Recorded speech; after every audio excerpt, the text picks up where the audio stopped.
Hello guys. তো আজকের এই ভিডিওতে আমরা দেখে নেব গোটা ক্রিপ্টোকারেন্সি মার্কেটের একটা আপডেট নিয়ে নেব। বিটকয়েনের মধ্যে নেক্সট এখানে কী হতে পারে সেটা দেখে নেব। আর এখানে আপনার ইউএস আর ইরানের মধ্যে নতুন করে কি আবারও কনফ্লিক্ট এখানে শুরু হবে। অনেক আপডেট এখানে বের হয়ে আসছে যে ইরান যে আছে নিউক্লিয়ার ওয়েপেন এখানে বানানো বন্ধ করবে কি করবে না, তারা কি নিউক্লিয়ার ওয়েপেন বানাবে। আর যদি তারা এখানে নিউক্লিয়ার ওয়েপেন আবারও এখানে বানায় তাহলে ডোনাল্ড ট্রাম্প তো এখানে আগেই আপনার থ্রেট দিয়ে রেখেছে, তাহলে সে এখানে যুদ্ধ ঘোষণা করে দেবে, এটা ওটা করে দেবে। তো অ্যাকচুয়ালি ইরান আর ইউএসের মধ্যে যে এখানে আপনার কনফ্লিক্ট এখানে চলছে, এটা যদি আরও বড় পর্যায়ে যায় তাহলে সেক্ষেত্রে মার্কেটের মধ্যে এর ইম্প্যাক্ট কী পড়তে পারে। আর এখানে আপাতত কী কী নিউজ আপডেট বের হয়ে আসছে সেগুলো আমরা জেনে নেবো আজকের এই ভিডিওতে। আর তার সাথে শিবাউনু কয়েনকে অনেকেই আপনারা হোল্ড করেন, অনেক ইউজার আছে যারা শিবাউনু কয়েনকে এখানে আপনার হোল্ড করছে সেই বুলরান থেকে। তো তাদের মনের মধ্যে একটা প্রশ্ন এখানে আছে যে শিবাউনু আদৌ কি তার অল টাইম হাইয়ের মধ্যে আবারও এখানে যাবে। তো সেটার দিকেও আমরা একটুখানি নজর এখানে দিয়ে দেবো আজকের এই ভিডিওতে। তো ভিডিও শুরু করার আগে ছোট্ট একটা ডিসক্লেমার দিয়ে শুরু করবো আজকের এই ভিডিও। এবার যদি সবার প্রথমে আমরা দেখে নিই যে ক্রিপ্টোকারেন্সি মার্কেটের ফিয়ার অ্যান্ড গ্রিড ইন্ডেক্স আপাতত এখানে 13 নম্বর এখানে চলছে। মার্কেট এখনও পর্যন্ত এক্সট্রিম ফিয়ারের মধ্যে আছে। এখানে নতুন করে বলার মতো কোনো কিছু নেই। লাস্ট কয়েক মাস থেকে মার্কেটের যেরকমটা ছিল ওরকমই অবস্থা আপাতত এখনও আছে।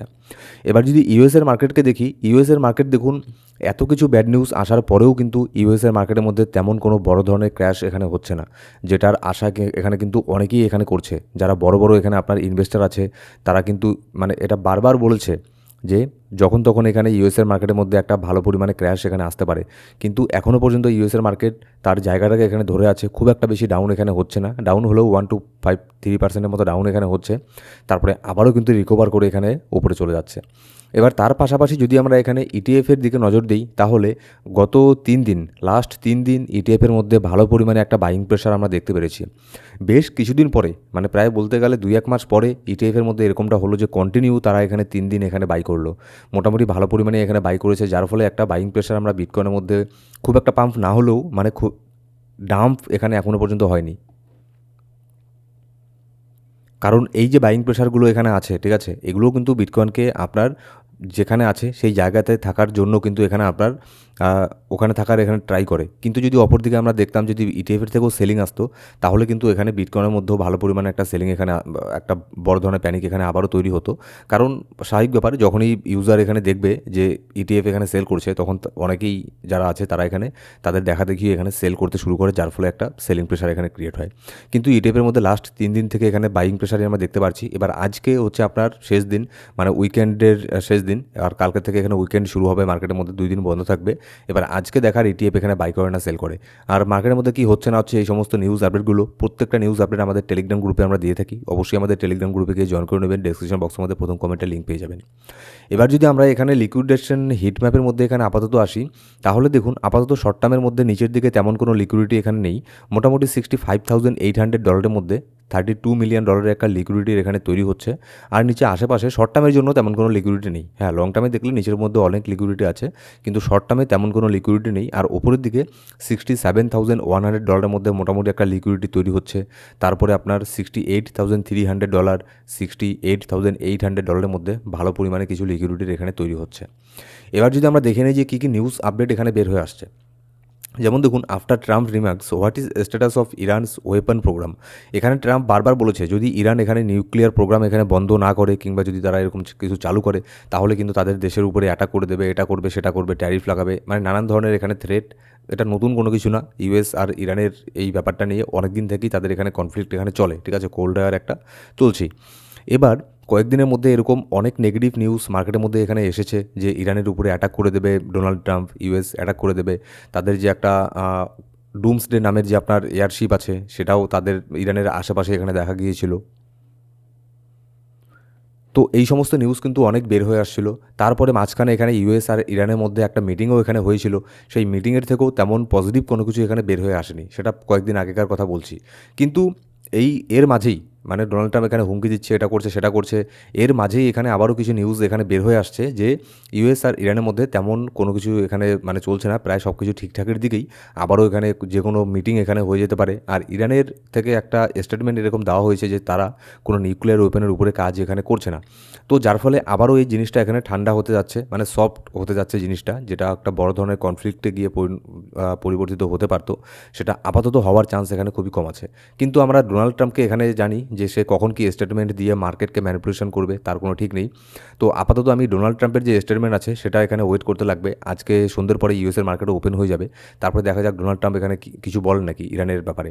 আর আমার যতদূর ধারণা যে আজকে কিছু বলবে না, সে বলবে কালকে আর পরশু দিন, কারণ ওই 2 দিন ইউএসের মার্কেট এখানে বন্ধ থাকে, যার ফলে এখানে ক্রিপ্টোকারেন্সি মার্কেটের উপরেই যেটাই সে স্টেটমেন্ট দিক না কেন তার ইম্প্যাক্ট এখানে ক্রিপ্টো মার্কেটের মধ্যে এখানে পড়বে। এবার তার পাশাপাশি এখানে চায়না এখানে আবার ইউএসকে ওয়ার্ন করেছে যে যদি এখানে ইউএস আবারও নতুন করে কোনো ট্যারিফ এখানে খেলা করে, তাহলে এখানে চায়নাও বসে থাকবে না, চায়নাও কিন্তু উল্টো তাদের উপরে এখানে ট্যারিফ এখানে লাগাবে, এটাও চায়নার তরফ থেকে এখানে বলা হয়েছে, ঠিক আছে। এবার যেহেতু এখানে এইসব টেনশনগুলো এখানে হচ্ছে, গ্লোবাল পলিটিক্সের মধ্যে অনেক এখানে আপনার কনফ্লিক্ট এখানে হচ্ছে, এই সমস্ত নেগেটিভ নিউজ এখানে বের হয়ে আসছে, যার ফলে এখানে আপনার আমেরিকার যে অনেক বড় একটা ব্যাংক তারা এখানে প্রেডিক্ট করেছে যে gold price could rich $6,000 USD within the next 12 month, মানে এক বছরের মধ্যে $6,000 পর্যন্ত এখানে চলে যেতে পারে গোল্ডের দাম। তো অনেকেই আপনারা এখানে বলেন যে গোল্ডের মধ্যে আমরা ট্রেডিং এখানে কোথায় করব, গোল্ড সিলভার ফরেক্স মার্কেটের মধ্যে ট্রেডিং কোথায় করতে পারি। এক্ষেত্রে দেখুন আপনি এক্সচেঞ্জের মধ্যে ট্রেডিং করতে পারেন, আমি নিজেও সেখানে ট্রেডিং করি, আর আমি সেটা এক্সচেঞ্জকেই রেকমেন্ড এখানে করি। পৃথিবীর সবথেকে বড় একটা ব্রোকার, আর সবথেকে এখানে আপনার যে পিপস আছে স্প্রেড অনেক কম এখানে কাটে, ফিস অনেক কম কাটে, ঠিক আছে। আর এখানে আমাদের আন্ডারে যদি জয়েন হন তাহলে ডিপোজিট উইথড্রলের ক্ষেত্রে যে কোনো প্রবলেমে পড়লে আমাদেরকে জানালে আমরা সেখানে আপনাদেরকে হেল্প করে দেবো।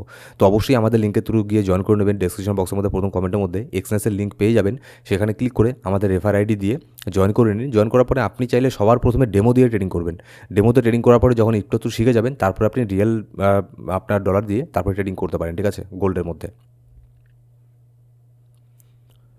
এবার এখানে যদি আমরা দেখে নিই যে শিবানুর এখানে কি বের হয়ে আসছে কিছু। শিবানুর এখানে দেখুন, শিবানুর অনেকেই এখানে আমি জানি এমনও অনেক ইউজার আছে যারা বিটকয়েনের নাম শোনেনি কিন্তু শিবানুর নাম শুনে এই ক্রিপ্টোকারেন্সি মার্কেটের মধ্যে এসেছে। লাস্ট বুল মার্কেটের মধ্যে আমি নিজে এইসব অনেক ইউজারকে দেখেছি যারা বিটকয়েনকে জানে না কিন্তু শিবানুকে জানতো। এরকমই শিবানুর অনেক বড় প্রচণ্ড স্ট্রং একটা কমিউনিটি। তো শিবানুর মধ্যে এখানে ব্যাপারটা কি দেখুন, অনেকেই এখানে অল টাইম হাইয়ের মধ্যে বাই করে এখানে বসে আছে। এবার অল টাইম হাইয়ের থেকে শিবানু কিন্তু 93% ডাউনের মধ্যে এখানে আছে। এবার অনেকেই এটা বলছে যে আদৌ কি শিবানু তার অল টাইম হাইতে আবারও এখানে যেতে পারবে।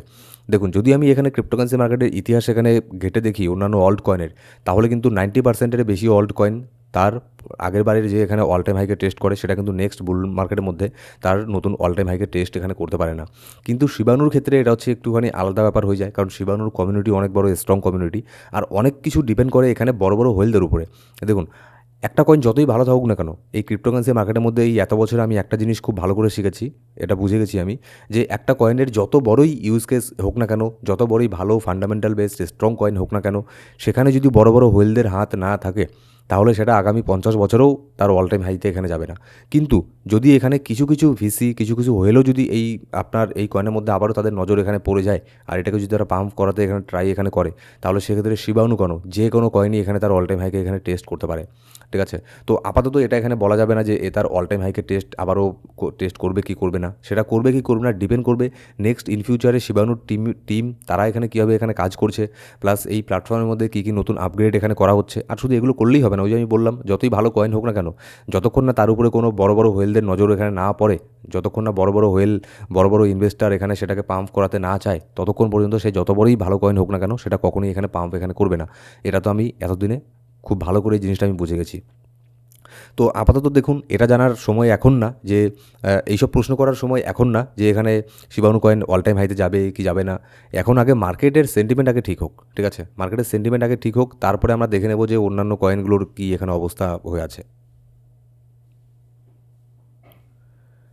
এবার যদি নেক্সট আপডেটে আমরা এখানে আসি, ডোনাল্ড ট্রাম্প এখানে দেখুন নতুন করে এখানে বলেছে pass the stop insider trading act without delay. মানে কি বলবো, ডোনাল্ড ট্রাম্প এখানে নিজেই এখানে একের পর এক ম্যানিপুলেশন এখানে করছে, আবার ঘটা করে সেই এখানে বলছে যে নতুন করে একটা বিল এখানে পাস করা প্রয়োজন যাতে কেউ ইনসাইডার ট্রেডিং করতে না পারে। মানে অ্যাকচুয়ালি সে ঘুরে ফিরে বলছে যে যাতে কেউ ম্যানিপুলেশন করতে না পারে। কিন্তু ডোনাল্ড ট্রাম্পের মতো ম্যানিপুলেশন পৃথিবীতে আর কেউ করেছে কি করেনি এরকমটা আমার আর এখানে জানা নেই। তাও আবার এখানে ইউএসের প্রেসিডেন্টের চেয়ারে থাকার পরেও যে হারে ডোনাল্ড ট্রাম্প মার্কেটকে ম্যানিপুলেশন করেছে, তারপরেও সে নিজেই আবার বলছে যে স্টপ দ্য ইনসাইডার ট্রেডিং। মানে এখানে বলার মতো আর কোনো কিছু নেই। সেও খুব ভালো করেই জানে যে এবারই তার শেষ, এরপরে আর সে ভবিষ্যতে সারা জীবনও আর প্রেসিডেন্ট এখানে হতে পারবে না। তো যার ফলে প্রচণ্ড পরিমাণে ম্যানিপুলেশন করে যতটা পারছে সে এখান থেকে মার্কেট থেকে প্রফিট এখানে করে যাচ্ছে। তো এবার নেক্সট যদি আমরা এখানে বিটকয়েনকে দেখে নিই, বিটকয়েনের মধ্যে এখানে নতুন করে বলার তেমন কোনো কিছু নেই, কিন্তু এখানে একটা ব্যাপার কি দেখুন, বিটকয়েনের প্রাইস $66,000 এখানে আপাতত এখানে চলছে। 2 দিন আগে মোটামুটি ভালো পরিমাণে একটা বাইং প্রেশার এসেছিল বিটকয়েনের মধ্যে, কিন্তু ওপরের মধ্যে এই যে রেজিস্ট্যান্সটা আছে 69K, এটাকে ব্রেক করে ওপরে যেতে পারেনি, স্টেবল হতে পারেনি। এবার ওপরের মধ্যে বিটকয়েনের আরও অনেক বড় একটা রেজিস্ট্যান্সকে এখানে ফেস করবে, যেটা হচ্ছে 72K। এবার এই 72K, আমার ধারণা 72K এখানে গিয়ে যদি এটাকে একটা রিটেস্ট এখানে করতে পারে, ঠিক আছে। মার্কেটের সেন্টিমেন্ট এখনও ওরকমটা এখানে চেঞ্জ হয়ে যায়নি যে 72K এটাকে একবারে ব্রেক করে দেবে।